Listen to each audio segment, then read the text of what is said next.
Hey, welcome everyone to our next session, which is around the Human Rights Commission's Conversion Practices Insights Report, which we'll want to share with you what that is currently looking like before that report is released in the next month or so. And I'm going to ask my amazing fellow panelists / former colleagues to come and join me. So if you didn't know, when the government passed the Conversion Practices Prohibition Legislation Act, which, by the way, I know many of you all in the room submitted it on individually and as organisations, and that's a real win for human rights. Can you just give yourselves a hand? Thank you. And like many of the wins in our community, those wins were hard-earned, often on the back of, unfortunately, the lived experience of lots of trauma, lots of pain as well, but it was indeed well-earned. Well, when the Conversion Practices Legislation Act passed, it gave a job for the Human Rights Commission to facilitate what is called a civil redress service. And as one of the managers at the Commission that is responsible for putting that together, we knew that when we put together a team, that the team had to really reflect that lived experience. In other words, that we weren't just making up decisions for people that looked different to us, but rather that people who'd experienced these practices in different settings would help to really inform what that response service would look like.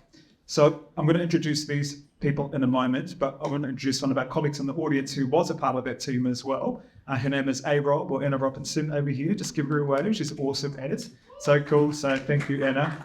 Fortunately, the Human Rights Commission received funding, but it was time-limited focused funding, which is only for the first 2 years of that service. And so we established a service, and we had funding for these amazing people that are here, and then that funding expired, and now it's just folded into our normal services at the Commission. So I'm going to hand it over to Matt in a moment, but I just want to do a bit of a shout out and a bit of introduction to them. So over here, Matt led the establishment of our service. Matt will be able to introduce himself further to me, but he's a conversion practices survivor. By the way, I know there's many survivors in the room, and I just, honestly, my heart and all of our heart goes out to you. We just think you're so special and you're so amazing. You know who you are. Don't want you to get to stand up, but can the rest of us just happy them and give them a hand? Because, we get to represent a small portion, those of us here, in terms of what you've all been through. And so we know who you are as we look around the room. People like Jim have been doing this for many years, many others in the room as well from really diverse backgrounds too. But anyway, Matt set up our service, and Matt is, the only way to explain him is he's bloody talented and really smart, a senior public servant, has worked as a private sector ministers before, done public service at GM level and others, and we're really, really lucky to have him establish the service. And when you speak to the staff that reported to him, they will say that they'll never reported to a manager who is so caring in terms of duty of care, in terms of knowing, because this is really important, this work. We're not only facilitating the service, because it's done with lived experience, there's an art to doing that. How do you capitalize, I hate that word, but how do you build a service that really leverages a lived experience of people in the same way that that also just upholds their mana all the while you're doing it? So we're grabbing the best of them out of what is probably some of the worst times of their life. So Matt, you've really held it down. Thank you so much. And as an awesome dad, and when I say I work with Matt, often the response I get is, "Oh, that hot daddy." That's what they say. So put your hands together for Matt Langworthy. So cool. Thank you, Matt. We have the fabulous Shawn over here, who's here in two capacities at this conference because he's just they're so blooming talented. They'll be presenting alongside Rob Sykes for PwC, and there's just a mover and a shaker in that space who's just incredible influence beyond their years, but then also came to help Matt hired them to come and join the team, which you'll hear about soon. But thanks, Shawn, for what you do. And I know you've got colleagues here from like some Tika over there. But the stuff that you do in terms of ethnic rainbow communities, like conversion practices, is really, really amazing. And yeah, shout out to you. So let's put our hands together for doing this round. And then my awesome friend over here, Shanice Dent, who is not only Māori but also from Wale. Wale, okay, in the Cook Islands. And so also I got to work alongside Shanice at Ministry of Justice, super smart, super amazing, super everything. And then we were so lucky that they had us, joined us at the commission alongside Ivana and others here as well. And when I was working alongside Shanice at MOJ on the conversion practices prohibition, Shanice sat in a corner that was really famous at MOJ. It was just like, you would just walk past and they just owned that corner. It was really quite interesting. And when they came to the commission, they also owned another corner there. And I thought, man, that's really cool. Like just bringing yourself to work, your full self, but owning your own corner. I really love that. Anyway, so thanks, Shanice, for what you do, and just an incredible emerging leader in our Pacific Takatapui and BPF us communities. So enough talk from me. I'm going to hand it over to Matt, and then the rest of us will share. Thanks. Thank you. I'll have to find a way to get you back for that, Andre. I'm only kidding. It's so good to see so many of you who I know and have known of and looked up to for a long time. I'm really glad to be here. Cormac Langworthy, Toko Ingoa, my pronouns are he, him. I was part of the commission's work for about 20 months. And what we want to do is share some of the lived experience voices that we heard with you today. And also we want to bring you a message essentially that says the work here isn't done. Even though this progressed really quite well and we now have an act, there's more to do. I will add a content warning. This talk deals with a lot of heavy issues and a lot of personally difficult things to hear. If you want to talk with us after about what you've heard today or how it's impacted you, or if you just want to celebrate with us that you too survived this and now get to be here at a place like that, we really welcome that. Please come and find us. And as I talk, I just want to acknowledge Te Ahiwaru, Boren, and Te Kāhui, Tika, Tangata, our hosts. Thank you all for our privilege being here. Most of you will know conversion practices are essentially anything that tries to change or suppress a rainbow person, and that the commission was charged with implementing the changes brought about by the ban and doing education and doing community outreach. What we set out to do from the outset of that project was center survivor voices. And one of the things that we learned early on is that so often survivors downplay their experience. And I think there are a number of reasons why that happens, not least because there's a lack of formal acknowledgement of what people have gone through. But also we saw ongoing shame and stigma and confusion from survivors even after they left conversion practices, myself included, both within them and also continually put upon them by others. We see downplaying of this also as a consequence of dominant anti-queer narratives and faith rhetoric, which continues to minimize and illegitimize what we've all been through. And we also see this downplaying as a consequence of there being not really anywhere to turn for help. There has been no community to date for survivors. There is little understanding from others, even within the queer community at times. And so we hide. I see Leilani here, and I just want to give a shout out to Outline, who together with the commission has started work to bring together a conversion practices survivor network. Watch this space for the first work there, which I'm really excited about. But despite any downplaying, the evidence is clear and the lived experience is clear that conversion practices are deeply harmful and long-lasting.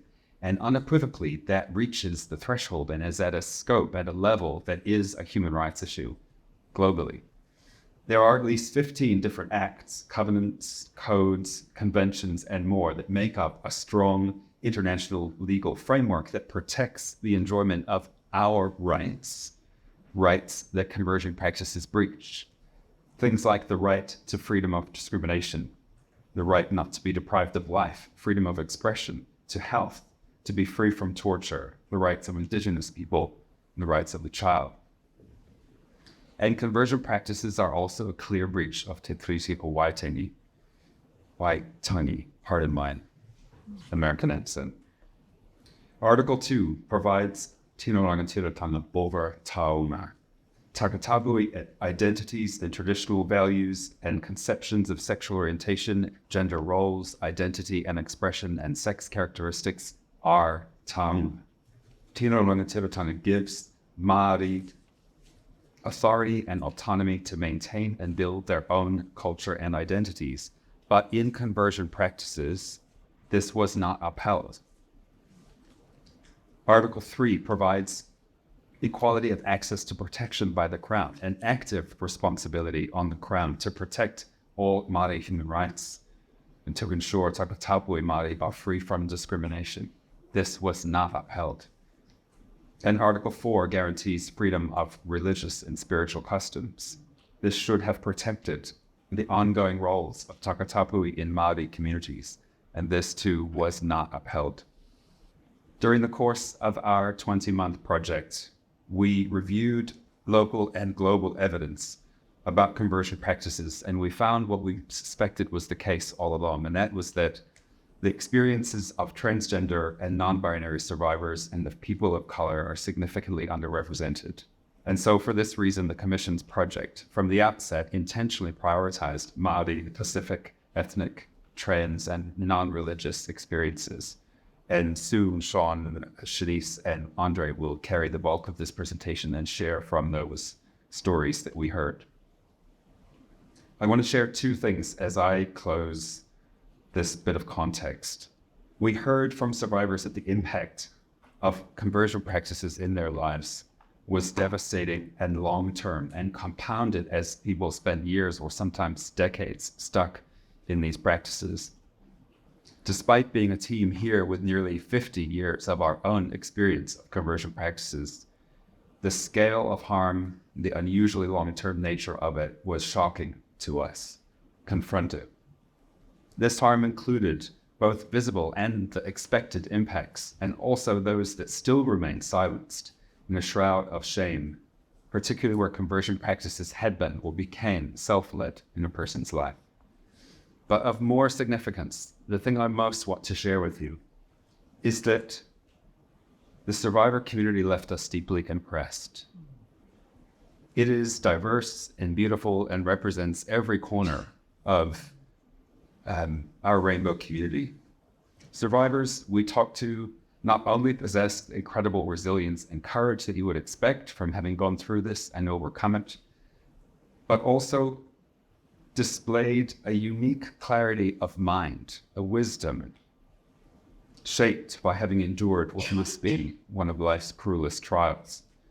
We found a reliability and an incredible staying power in survivors for the things that matter most to them. If you have a cause, recruit a survivor for that cause. They are tenacious, and they are serene and calm and have the ability to display empathy and compassion in the highest order. Survivors are a remarkable people, and I encourage you to get to know us. Thank you.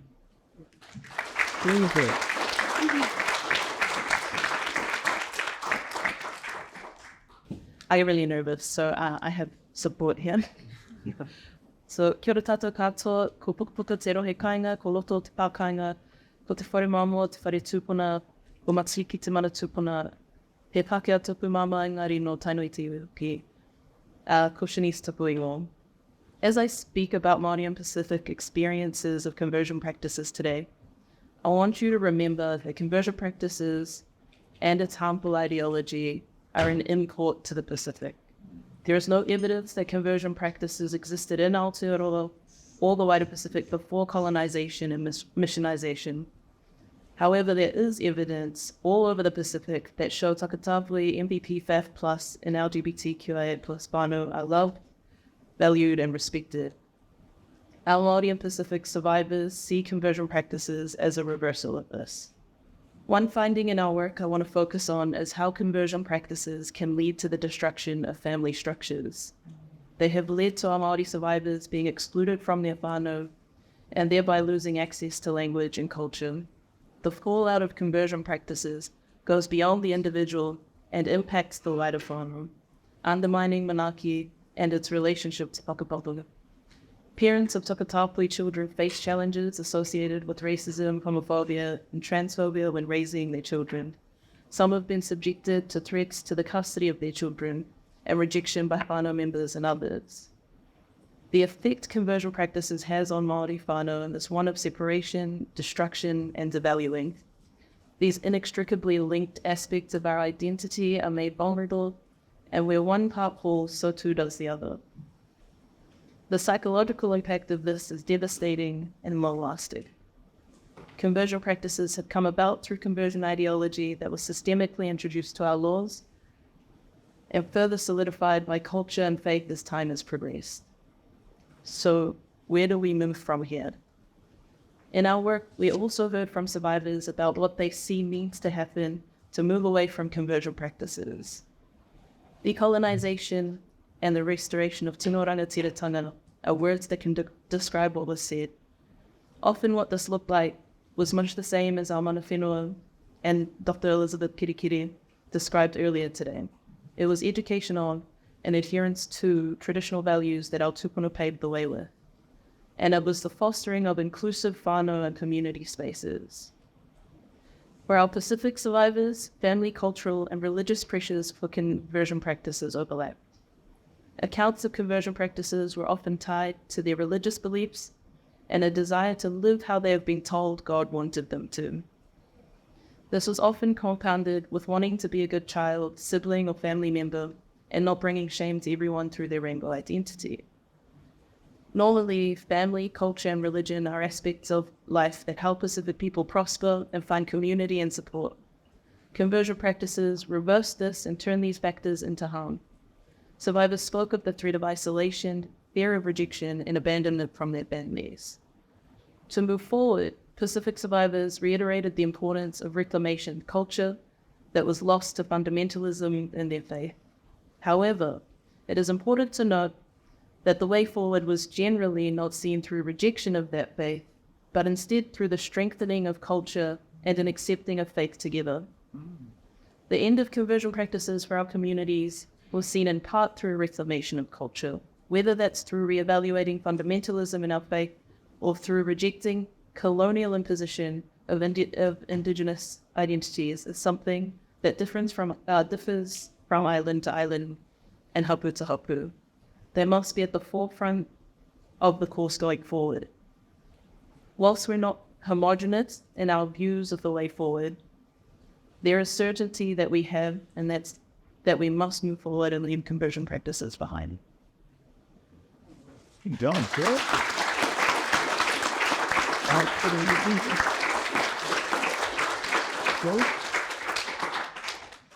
Thank you, Shanice.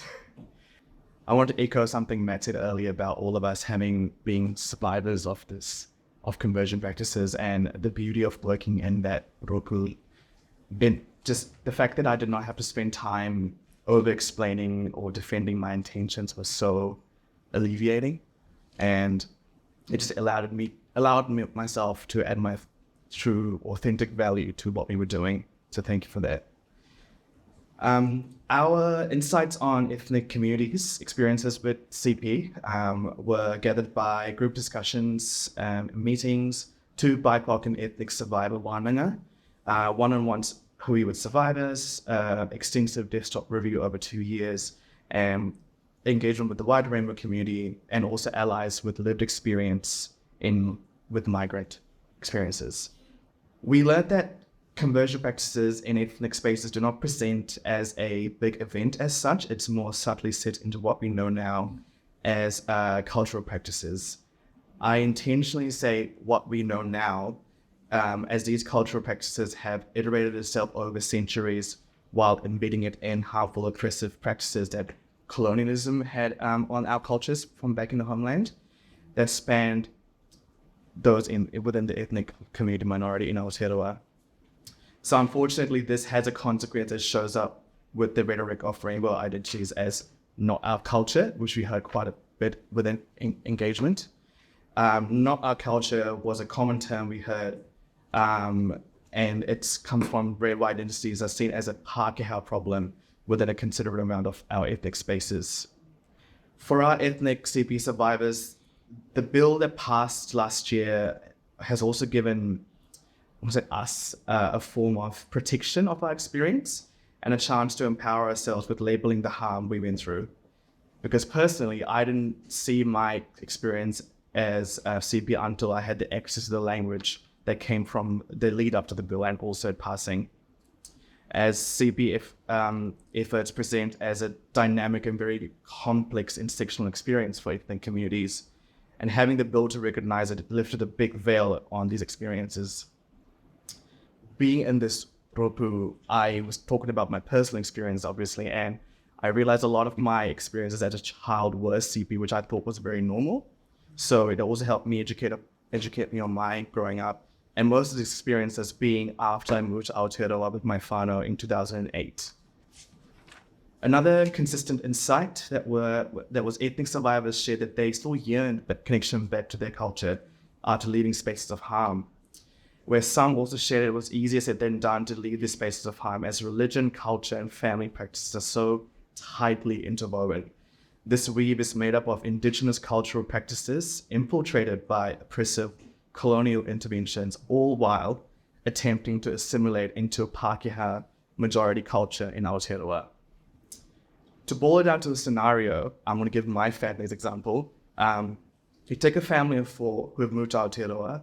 Their priority now is to find work and understand a whole new economical, social, and legal landscape that Aotearoa is made of, while also practicing their religious and cultural observations. When this family is blessed with a beautiful child who happens to be of a rainbow identity, this is where the spanner in the work goes in. This spanner seems to present itself in the form of a threat, which results in conversion attempts. And this is also a result of a cultural freeze that when whānau move to Aotearoa, what they know about their culture back home seems to freeze in time, whereas back home, we see more progressive efforts against things like CP. And that was an observation we heard through our insight gathering. I do have to say that these findings are not to further place critique on this multicultural community, but more to elevate these nuanced experiences in the context of conversion practices. Ethnic communities bring a very unique color and perspective to Aotearoa. We also see this in the makeup of our Kiwi culture as we know it. Ethnic families hold values that place importance on respect, relationship, and people reaching their fullest potential. And that's why they relocate here for new beginnings. South Asian cultures, for example, have a robust and rich history of rainbow identities that pre-existed colonial attempts on these beautiful lands. The elevation of this education on these pre-colonial existences needs to be told louder to combat the term not our culture.